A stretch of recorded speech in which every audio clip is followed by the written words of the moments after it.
जय श्री हरि। भक्तों, सनातन हिंदू धर्म में तुलसी के पौधे का महत्व सबसे अधिक है। इसकी सबसे पहले पूजा भगवान विष्णु जी ने की थी। श्री हरि कहते हैं, जिस प्रकार देवी लक्ष्मी से वैकुंठ को ऐश्वर्य प्राप्त है, उसी प्रकार बैकुंठ में तुलसी के कारण ही पवित्रता प्राप्त है। पृथ्वीलोक पर जिस स्थान पर भी तुलसी का पौधा होगा, उस स्थान पर कभी बुराई का वास नहीं होगा। ऐसा स्थान सबसे अधिक पवित्र होगा। इसी कारण से हमें हमारे घर में तुलसी का पौधा अवश्य ही लगाना चाहिए। तुलसी के पास दीपक जलाने से क्या होता है, आइए जानते हैं। इस प्राचीन महान कथा के माध्यम से जो भगवान श्री कृष्ण ने देवी सत्यभामा को सुनाई है।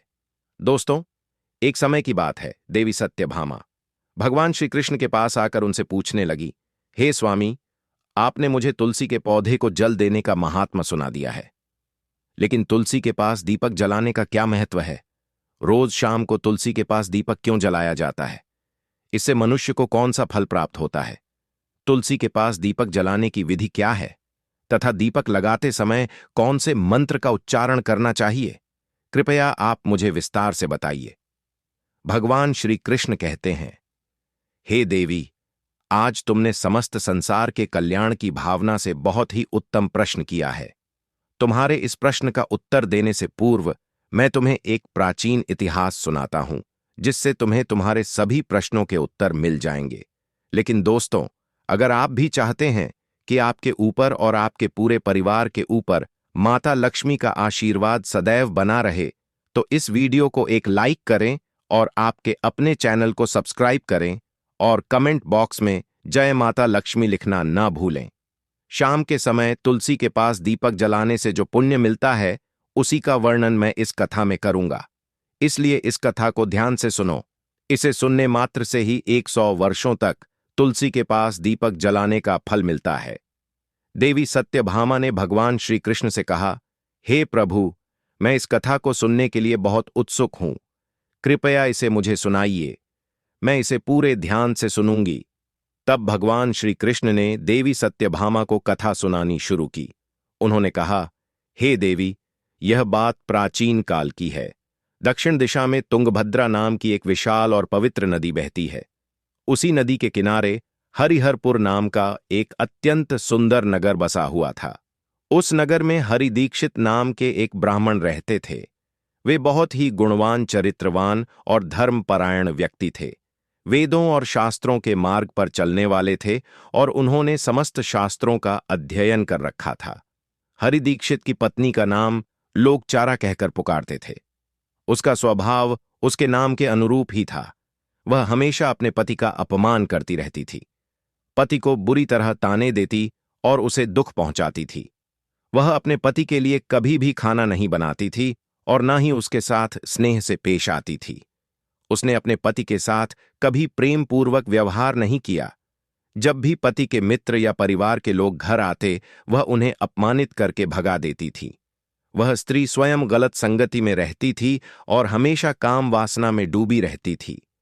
उसका मन अपने पति से हटकर पराये पुरुषों में लगा रहता था और वह अन्य व्यभिचारी स्त्रियों के साथ घूमती रहती थी। उसने कभी अपने पति से प्रेम पूर्वक बात नहीं की, किंतु पराये सुंदर पुरुषों के संग बैठकर बातें करती थी।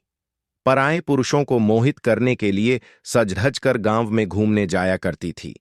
कभी वह वन में किसी वृक्ष के नीचे खड़ी रहकर सुंदर पुरुषों की राह देखती और किसी दुष्ट पुरुष को मोहित करके उसके संग भोग विलास किया करती थी। एक दिन हरि दीक्षित ने अपनी पत्नी से कहा, हे भद्रे, तुम्हारा यह आचरण उचित नहीं है। इस प्रकार से पाप करने पर तुम्हारा अहित ही होगा। इसीलिए तुम अभी से यह सब बुरे काम करना छोड़ दो। तुम्हारे इस प्रकार के व्यवहार से मुझे बड़ा दुख हो रहा है।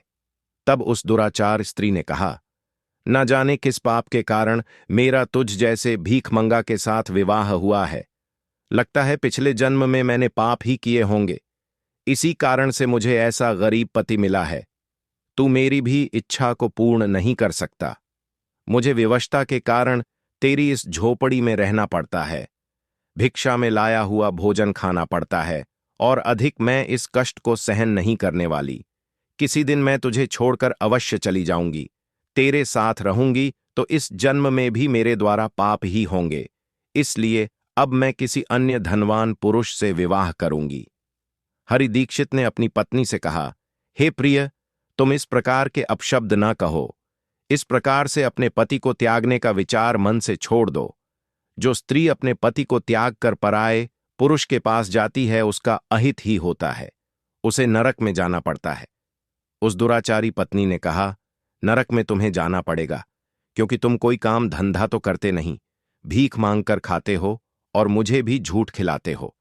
पत्नी को दुखी और असंतुष्ट रखने वाला पति भी नरक में ही जाता है, और तुम्हारा घर कोई नरक की सजा से कम नहीं है। तुम्हारे साथ इस घर में रहने से अच्छा है मैं नरक में जाकर रहूं। इस प्रकार उस हरि दीक्षित की पत्नी ने अनेक प्रकार के कटु वचनों से अपने पति का अनादर किया और उसे अपमानित किया। श्री कृष्ण कहते हैं, हे देवी, जो स्त्री अपने पति का अनादर करती है, जो अपने पति का अपमान करती है, उसके घर में दुर्भाग्य ही आता है। पति को छोड़कर पराये पुरुष के पास जाने वाली स्त्री को नरक में दंड अवश्य ही भोगना पड़ता है। अब आगे सुनो, उस दुराचार स्त्री के साथ क्या होता है। एक दिन वह दुराचार स्त्री वन में जाकर एक वृक्ष के नीचे खड़ी हो गई। उसका चित्त काम से भरा हुआ था। वह किसी सुंदरकामी पुरुष की राह देख रही थी, किंतु बहुत समय बीतने के बाद भी उस स्थान पर कोई पुरुष नहीं आया। इसीलिए वह अत्यंत दुखी हो गई और प्रियतम की खोज में इधर उधर देखने लगी। उस दिन उसका सारा परिश्रम व्यर्थ हो गया। वह वहां खड़ी होकर वह नाना प्रकार की बातें कहकर विलाप करने लगी। हाय हाय, आज तो इस मार्ग से कोई भी सुंदर पुरुष नहीं आया। अब मैं कैसे अपनी काम शांति करूं? आज की रात कैसे बीतेगी? कौन मेरे सुंदर शरीर का उपभोग करेगा? मेरी जवानी और सुंदरता तो अकारण ही नष्ट हो रही है। कोई भी सुंदर शरीर को पाने की कामना नहीं करता। अब मैं कहां जाऊं? कौन मुझे अपनाए? कौन मेरे साथ भोग विलास करेगा? मेरा पति तो मूर्ख है, लेकिन अब ऐसा लग रहा है कि यह दुनिया मूर्खों से भरी हुई है। कोई भी मेरी जैसी सुंदर स्त्री को पाने की इच्छा नहीं करता। मैं तो इतनी खूबसूरत हूं कि देवता भी मुझे पाने की इच्छा करेंगे, लेकिन यह संसार तो पापी और तुच्छ पुरुषों से भरा पड़ा है, जो मेरी जैसी अप्सरा के समान सुंदर स्त्री को नजरअंदाज कर रहा है। हे भगवान, अगर कोई सुंदर, बलवान और पराक्रमी पुरुष हो तो उसे मेरे पास भेज दो, चाहे वह मेरा भक्षण ही क्यों ना कर ले। मैं खुशी खुशी उसे गले लगा लूंगी। भगवान श्री कृष्ण बोले, हे देवी, इस तरह वह स्त्री जंगल में जोर जोर से विलाप करने लगी। उसी जंगल में एक भयानक बाघ रहता था। उस स्त्री की चीखें सुनकर वह जाग गया और उछलकर उसकी ओर बढ़ने लगा ताकि उसे खा सके। उस बाघ का नाम था ध्वंस। उसका रूप बेहद डरावना था। उसका शरीर काले और नारंगी धारियों से ढका हुआ था, जो जंगल की छाया में मिलकर उसे छिपा देते थे। आंखें अंगारे की तरह लाल थीं, जो अंधेरे में भी चमकती थीं। उसके बड़े और नुकीले दांत जबड़े से बाहर निकले हुए थे, जो किसी भी प्राणी को चीरने के लिए पर्याप्त थे। ध्वंस की गहरी गर्जना पूरे जंगल में गूंजती थी, जिससे वहां के जीव जंतु कांप उठते थे। उसकी लंबी मजबूत पूंछ उसकी ताकत का प्रतीक थी। वह अपनी बलशाली टांगों से जंगल में बिजली की गति से दौड़ सकता था। उसका पूरा शरीर शक्तिशाली मांसपेशियों से भरा हुआ था, जिससे वह एक ही झपट्टे में अपने शिकार को धराशायी कर सकता था। ध्वंस उस विलाप करती स्त्री की ओर तेजी से बढ़ रहा था। उसकी नाक से बार बार गर्म सांसें निकलती, मानो वह हर पल अपने अगले शिकार की तलाश में हो। ध्वंस का एकमात्र लक्ष्य उन पापी और दुराचारी लोगों का भक्षण करना था, जिन्हें उसकी नियति ने उसे सौंपा था। उस भयंकर बाघ को अपने सामने खड़ा हुआ देखकर उस स्त्री के पसीने छूटने लगे। वह भय से थर थर कांपने लगी। वह स्त्री कुछ करती, इतने में ही उस बाघ ने अपने पंजे से उसे घायल कर दिया और वह स्त्री जमीन पर गिर पड़ी। जमीन पर गिरते ही वह स्त्री चिल्लाते हुए बोली, अरे बाघ, तू किस लिए यहां पर आया है? मुझे क्यों मार रहा है? मैं यहां पर अपने प्रियतम को खोज रही थी। तू मुझे छोड़ दे। मेरा भक्षण करके तुझे क्या मिलेगा? उस स्त्री की यह बात सुनकर वह भयानक बाघ क्षण भर के लिए रुक गया और हंसते हुए बोला, हे दुष्टा, आज विधाता ने तुझे मेरा ग्रास नियुक्त किया है। तुझ जैसी पापिनी स्त्रियों का भक्षण करना ही मेरा काम है। तभी मुझे इस शरीर से मुक्ति मिलेगी। वह स्त्री कहने लगी, हे बाघ, तुम कौन हो? मुझे सच सच बताओ, तुम्हें किस कारण से बाघ होना पड़ा, और तुम मुझ जैसी स्त्रियों का भक्षण क्यों करते हो? पहले मुझे सारी बात बताओ और फिर मेरा भक्षण करो। फिर ध्वंस नाम का वह बाघ कहने लगा, हे पापिनी, मैं तुम्हें मेरे पूर्व जन्म का वृतांत सुनाता हूं कि किस कारण से मुझे बाघ होना पड़ा। पूर्व काल में दक्षिण देश अमलापा नाम की एक पवित्र नदी बहती थी। उसी नदी के तट पर मुनि नाम की एक नगरी बसी हुई थी। यह नगरी अपने सुंदर मंदिरों, शांत वातावरण और धार्मिक अनुष्ठानों के लिए प्रसिद्ध थी। वहां एक ब्राह्मण का परिवार निवास करता था। मैं उस परिवार में जन्मा था। मेरा नाम वेदानंद था।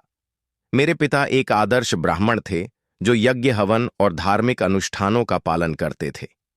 उस बाघ ने आगे कहा, हे स्त्री, मैंने अपनी किशोरावस्था में वेदों का अध्ययन किया और यज्ञ आदि धार्मिक कार्यों में पारंगत हो गया। लेकिन जैसे जैसे मैं बड़ा हुआ, मेरे मन में धन का लोभ बढ़ता गया। अनेक यज्ञों का आयोजन किया, लेकिन वे यज्ञ धार्मिक उद्देश्य से नहीं, बल्कि धन संग्रह के लिए थे। मैं उन पापियों के लिए भी यज्ञ करता था जो धर्म से दूर थे और उनके घर का भोजन करता था। मैंने धन के लोभ में उनके अनैतिक कार्यों का समर्थन भी किया। धर्म के मार्ग से भटकते हुए मैंने उन वस्तुओं का दान भी स्वीकार किया जिन्हें ब्राह्मण को नहीं लेना चाहिए। मेरा मन इतना लोभी हो गया था कि मैं ऋण के बहाने दूसरों से धन लेता और फिर उसे कभी वापस नहीं करता। मैंने अनेक प्रकार के छल कपट किए और इस प्रकार पाप करते हुए कई वर्ष बीत गए। समय के साथ मेरा शरीर कमजोर हो गया, बाल सफेद हो गए, आंखें धुंधली हो गईं और मुंह के दांत गिर गए। परंतु धन का लोभ अब भी मेरे मन से नहीं गया और मैं पाप करता रहा। उस बाघ ने अपने दहक परेश में आगे कहा, एक दिन धन के लालच में मैं फिर से नदी के किनारे गया। वहां मैंने अन्य धूर्त ब्राह्मणों के साथ मिलकर लोगों को ठगा। हम सभी ने झूठे मंत्रों का उच्चारण किया और बिना विधि विधान के ही देवी देवताओं का पूजन किया।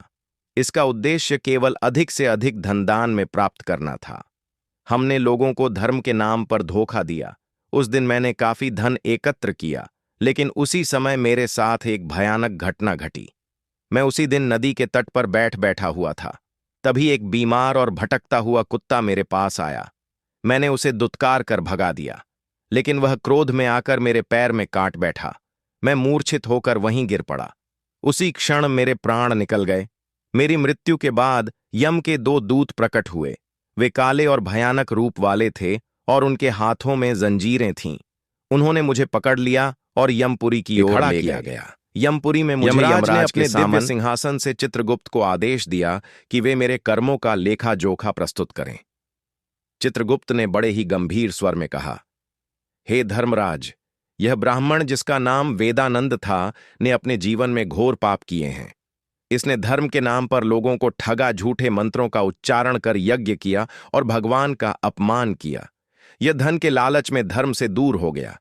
इसने कभी भी धर्म का पालन नहीं किया, इसीलिए यह पापी ब्राह्मण नरक जाने के योग्य है। फिर यमराज ने अपने दूतों को आदेश दिया, इस पापी को नरक की अग्नि में डाल दो। यह वहां जाकर अपने कर्मों का फल भोगे। इसके बाद मुझे नरक की भयंकर अग्नि में डाल दिया गया। वर्षों तक मैंने वहां की यातनाएं सहन की। मेरी आत्मा को भयंकर पीड़ा सहनी पड़ी। अनेक वर्षों की सजा के बाद मेरे पापों के कारण मुझे बाघ का शरीर प्राप्त हुआ और मैं इस दुर्गम वन में निवास करने लगा। ध्वंस ने अपनी कहानी को समाप्त करते हुए कहा, अपने पूर्व जन्म के पापों का प्रायश्चित करते हुए मैंने संकल्प लिया कि मैं कभी भी महात्मा साधु पुरुष या सती स्त्रियों का भक्षण नहीं करूंगा। मैं केवल उन पापियों, दुराचार और कुल्टा स्त्रियों का ही भक्षण करता हूं जिन्होंने अपने जीवन में अधर्म के मार्ग पर चलकर दूसरों को दुख दिया है। मुझे विश्वास है कि ऐसा करने से मुझे मेरे पापों से मुक्ति मिलेगी और मैं इस शरीर से जल्द ही मुक्त हो जाऊंगा। श्री कृष्ण कहते हैं, हे देवी, इस प्रकार से उस बाघ ने अपने पूर्व जन्म का वृत्तांत सुना दिया और उस स्त्री से कहने लगा, हे पापिनी, तेरे आचरण से तू कुल्टा दिखाई पड़ती है। अपने पति को छोड़कर तू इस वन में अन्य पुरुषों के साथ भोग विलास करने के लिए आई है। इसलिए आज तू मेरा ग्रास अवश्य बनेगी। इतना कहकर उस बाघ ने अपने तीक्ष्ण नाखूनों से उस पापी स्त्री को मारकर उसे खा लिया और फिर वह बाघ उस स्थान से चला गया। उस स्त्री की मृत्यु के बाद उस स्थान पर यम के 2 दूत प्रकट हुए और उस पापिनी स्त्री को उठाकर संयम नेपुरी में ले गए। वहां पर उसे यमराज के सामने खड़ा किया गया। यमपुरी में मुझे यमराज के सामने खड़ा किया गया। यमराज ने अपने दिव्य सिंहासन से चित्रगुप्त को आदेश दिया कि वे मेरे कर्मों का लेखा जोखा प्रस्तुत करें। चित्रगुप्त ने बड़े ही गंभीर स्वर में कहा, हे धर्मराज, यह ब्राह्मण जिसका नाम वेदानंद था ने अपने जीवन में घोर पाप किए हैं। इसने धर्म के नाम पर लोगों को ठगा, झूठे मंत्रों का उच्चारण कर यज्ञ किया और भगवान का अपमान किया। यह धन के लालच में धर्म से दूर हो गया। इसने कभी भी धर्म का पालन नहीं किया, इसीलिए यह पापी ब्राह्मण नरक जाने के योग्य है। फिर यमराज ने अपने दूतों को आदेश दिया, इस पापी को नरक की अग्नि में डाल दो, यह वहां जाकर अपने कर्मों का फल भोगे। इसके बाद मुझे नरक की भयंकर अग्नि में डाल दिया गया। वर्षों तक मैंने वहां की यातनाएं सहन की। मेरी आत्मा को भयंकर पीड़ा सहनी पड़ी। अनेक वर्षों की सजा के बाद मेरे पापों के कारण मुझे बाघ का शरीर प्राप्त हुआ और मैं इस दुर्गम वन में निवास करने लगा।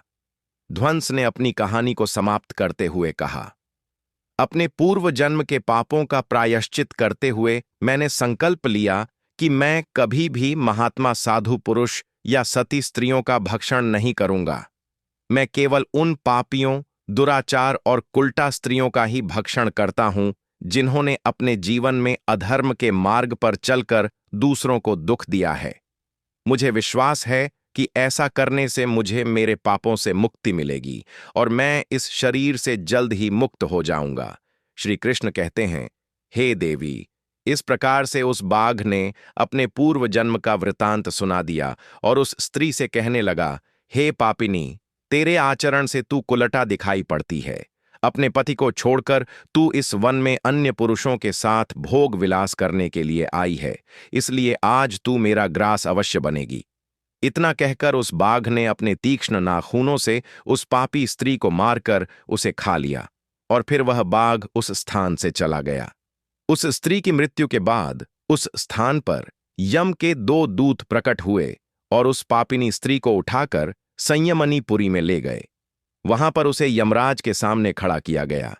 फिर चित्रगुप्त ने उस स्त्री का लेखा जोखा निकालते हुए यमराज से कहने लगे, हे धर्मराज, यह स्त्री तो अत्यंत पापिनी है। इसने घोर पाप किए हैं। इसने व्यभिचार किया है। इसने अपने पति की कभी सेवा नहीं की। अपने पति को भूलकर पराये पुरुषों के संग भोग विलास किया करती थी। उसके पापों को सुनकर यमराज अत्यंत क्रोधित हो गए और उन्होंने उस स्त्री को अग्नि से भरे हुए कुंडों में डालने का आदेश दिया। यमराज के आदेश को सुनकर वह स्त्री अत्यंत भयभीत हो गई और फिर वह दुराचार स्त्री यमराज से कहने लगी, हे धर्मराज, कृपया मुझे मेरे पापों के लिए क्षमा करें। मैंने यहां अनजाने में पाप किए हैं। कृपया मुझे प्रायश्चित का अवसर प्रदान करें। यमराज कहते हैं, हे स्त्री, तुमने जो पाप किए हैं वे निंदनीय हैं। तुम्हारे पापों के लिए कोई प्रायश्चित नहीं है। जो स्त्री अपने पति का त्याग करती है, अपने पति को छोड़कर पराये पुरुष के संग विहार करती है, उसे निश्चित ही नरक में जाना पड़ता है। इसीलिए अब तुम्हें नरक की यातनाएं भोगनी ही पड़ेगी। फिर यमराज ने अपने दूतों से कहा, हे दूतों, इस पापी स्त्री को ले जाओ और इसे भयंकर नरकों में डाल दो। यह उसी के योग्य है।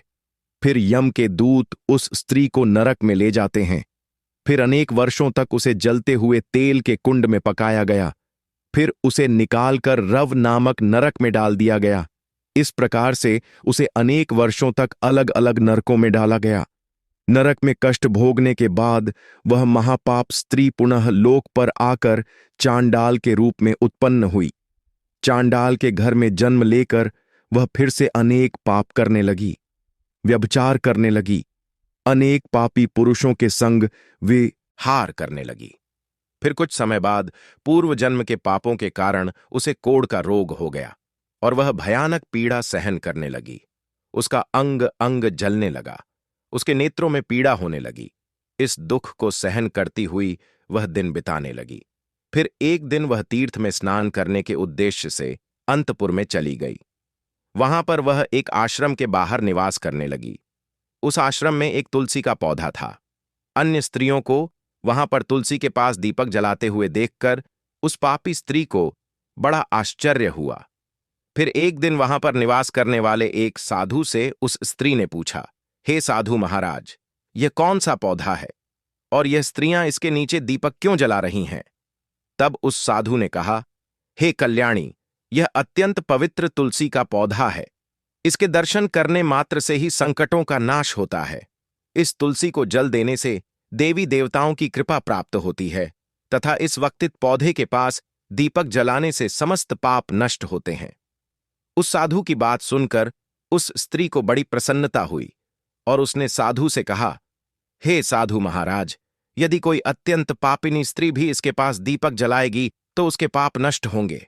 क्या वह साधु कहते हैं, हे पुत्री, यह सत्य है। यदि किसी स्त्री ने घोर पाप भी किए हो तब भी उसके पाप नष्ट होते हैं। उसके सभी जन्मों के पाप भी तुलसी के पास दीपक जलाने से नष्ट होते हैं। किंतु हे पुत्री, तुम कौन हो और किस कारण से यह प्रश्न पूछ रही हो? वह स्त्री कहती है, हे साधु महाराज, मैं महापापिनी हूं। मैंने व्यभिचार किया है तथा अनेक प्रकार के पाप किए हैं। मेरे पापों के कारण ही मेरी ऐसी दुर्दशा हुई है। कृपया मुझे पापों से मुक्ति का उपाय बताइए। साधु कहते हैं, हे पुत्री, अब से तुम नित्य इस तुलसी के पास दीपक जलाओ। तुम्हारे समस्त पाप और दोष समाप्त हो जाएंगे। उस साधु की बात सुनकर उस पापी स्त्री ने भी वही किया। उसने तुलसी के पौधे के पास एक दीपक जला दिया। इस प्रकार से वह स्त्री नित्य उसी स्थान पर तुलसी के पास दीपक जलाने लगी। फिर एक दिन वह स्त्री शाम के समय तुलसी के पास दीपक जलाने लगी तो उसी समय उसका हृदय फटने से उसकी मृत्यु हो गई और वह वहीं जमीन पर पड़ी रही। फिर यमराज के 2 दूत उस स्त्री को यमलोक ले जाने के लिए उस स्थान पर प्रकट हुए। जैसे ही यम के दूत उस पापी स्त्री को पाश में बांधकर ले जाने लगे, भगवान विष्णु के 2 पार्षद उस स्थान पर प्रकट हुए। वे दिव्य पार्षद अत्यंत तेजस्वी और दिव्य आभा से युक्त थे। उनके शरीर से स्वर्णिम प्रकाश की किरणें निकल रही थीं जो चारों ओर का अंधकार दूर कर देती थीं। उनका रूप इतना मोहक और दिव्य था कि उन्हें देखकर किसी का भी मन श्रद्धा से भर जाता। उनके चेहरे पर शांत मुस्कान थी जो अपार करुणा और दया का प्रतीक थी। उनके वस्त्र रत्नजित और रेशमी थे जो नीले और सुनहरे रंग में चमक रहे थे, मानो स्वयं वैकुंठ का सौंदर्य उनके व्यक्तित्व में समाया हो। उनके कानों में सुनहरे कुंडल झूल रहे थे जिनसे दिव्य संगीत की ध्वनि प्रतीत होती थी। उनके माथे पर तिलक और चमकती हुई बिंदी थी जो उनकी दिव्यता का सूचक थी। वे दोनों विशाल कद और बलिष्ठ थे। उनके हाथों में दिव्य गद्दा थी जो न्याय और धर्म की शक्ति का प्रतीक थी। वे उस स्त्री को अपने दिव्य स्पर्श से मुक्ति का आश्वासन देने आए थे, जिससे उसके सभी पाप नष्ट हो सके और उसे स्वर्ग की यात्रा अधिकारी बना सके। उन पार्षदों ने यमराज के दूतों को रोक लिया और कहने लगे, हे यमदूतों, इस स्त्री को तुम छोड़ दो। यह स्त्री नरक जाने के योग्य नहीं है। तुम किसके आदेश से ऐसा अधर्म कर रहे हो? फिर यम के दूत कहने लगे, हे पार्षदों, हम यमराज के आदेश से इस पापी स्त्री को उठाकर ले जा रहे हैं, किंतु आप हमें किस कारण से रोक रहे हो? यह स्त्री अत्यंत पापी है। इसे नरक में ले जाने की आज्ञा मिली है। यह सुनकर भगवान विष्णु के पार्षद मुस्कुराए और बोले, हे यमदूतों, तुम सत्य